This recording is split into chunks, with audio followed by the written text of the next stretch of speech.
Welcome back. आइए कुछ और बातें करें शिल्पा शेट्टी से। शिल्पा, वंदना ने तो बहुत सी बातें हमको बता दी जो अब हम रफ्ता रफ्ता जो है जाहिर करेंगे। उसके बाद आपका क्या हाल होगा उसकी जिम्मेदारी मेरी नहीं, वो वंदना की है। आप क्यों डरा रहे हो? नहीं, डरने की कोई बात नहीं है, बिल्कुल सच्ची सच्ची बातें होंगी और वही सारी बातें जो आपकी कुंडली में पहले से लिखी हुई थी। और शमिता को भी हमने कह दिया कि भाई आपको खुली छूट है, जब आप आए और जो चाहे शिल्पा के बारे में कह दें। तो हम वहाँ से शुरू करते हैं, लेकिन इससे पहले कि मैं उनको बुलाऊं और उनसे कुछ बातें करूं, मैं चाहता हूं कि आपके बारे में कुछ लोग कुछ बातें कहना चाहते हैं। हम सुनते हैं वो बातें। हेलो शिल्पा, कैसी हो तुम? हेलो, हमको हर जगह तुमको बहुत मिस करते हैं और ये स्टूडियो में ना आने की वजह हमारे रीज़न है, हमारे हमराज पिक्चर रिलीज़ हो रही है, हम लोग आउट ऑफ इंडिया है, इसलिए हम लोग नहीं आ सके, इसलिए वेरी सॉरी। और शिल्पा, तुमने जितनी तरक्की की, जितने आगे बढ़ गई, आज तुम अच्छे पोजीशन में हो, उस वक्त बिल्कुल नहीं थी, तो हमको बहुत खुशी हो रही है।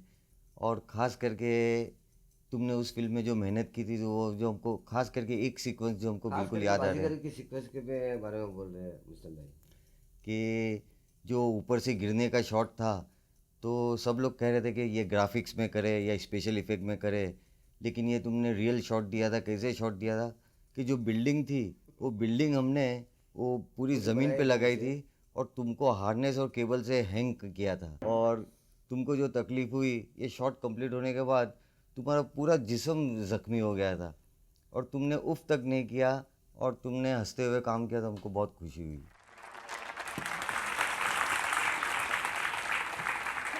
बहुत खुश हूँ जब आदमी नया नया फिल्म इंडस्ट्री में जाता है और ख़ास तौर से जब वो लड़की हो, उसको इसका बहुत ख्याल होता है कि यार कहीं ऐसा ना हो कि मेरे मुंह पे कोई कील निकल आए, कोई मुहासा निकल आए, कोई ऐसा ना हो मेरे बाल इधर से उधर हो। तो आपको क्या सूझी कि आपने बिल्डिंग से छलांग मारना भी जो है मंजूर कर लिया? पता नहीं, I just went with the script. I didn't know कि दिस कुड बी डेंजरस या ये शॉट डुप्लीकेट भी कर सकता है। I just went with the directors conviction. और इतनी नहीं थी मैं, फारूक भाई, आई कांट टेल यू कि आज भी मैं ग्रामेटिकल मिस्टेक्स करती हूँ हिंदी बोलते वक्त, क्योंकि मैं साउथ इंडियन हूँ। तो हम सभी करते हैं। हाँ नहीं, लेकिन मेरा तो कुछ ज़्यादा ही है। But at that point of time I could not even frame a single sentence, you know, and it used to be really really difficult. लेकिन अब्बास भाई और मुस्तान भाई ने इतना कॉन्फिडेंस प्लेस किया था मुझ में कि I could never let them down, and they really worked very very hard on me. They worked so hard. I used to shiver before every shot, but इतने प्यार से मुझे समझा के मतलब बच्चे की तरह they used to literally spoon feed me and make me do every shot. So I'm really touched that they have said that they're proud of me, and I'm really happy. एक और साहब हैं जो आपसे बहुत खुश हैं। क्यों खुश हैं अब ये तो वही बता सकते हैं। जी। आइए साहब बताइए।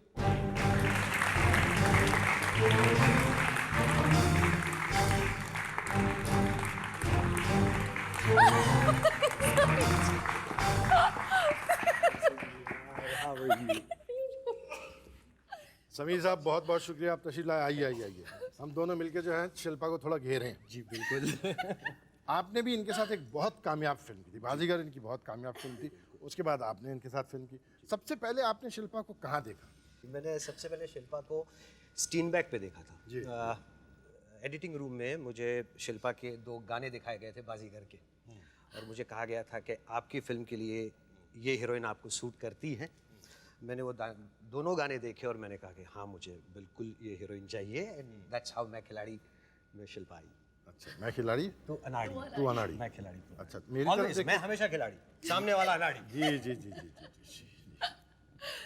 बट आपने जब इनको लिया तो गानों को देख के लिया, और इसमें खैर अभी ये तो पूरी दुनिया जानती है कि भाई गानों में तो मतलब कमाल ही करती हैं, लेकिन गाने के अलावा जो आपके साथ इन्होंने इस फिल्म में काम किया, जो सीन्स किए वगैरह, तो कैसी रही है? How did you find Shilpa? एक तो थोड़ा सा डिफिकल्ट कैरेक्टर था क्योंकि 2 रंग थे, 2 डायमेंशन थे कैरेक्टर में। एक what she is, the glamorous dancing kind of a girl, और दूसरा कैरेक्टर था शी डाइज। पहला कैरेक्टर उसमें भी बहुत ऊंचाई से गिर के हाँ, I know. उसमें बहुत ऊंचाई से तो बहुत मजाक करते थे समीर जी मेरे साथ के, जिस पिक्चर में शिल्पा ऊंचाई से गिरी है वो पिक्चर हिट हो जाती है। बाजीगर हिट हुई, उसके बाद मैं खिलाड़ी तो अनाड़ी भी हुई। अब अगली बार कब गिर रही हैं शिल्पा जी? इतनी गिरी हुई भी नहीं हो। बार बार गिरूं।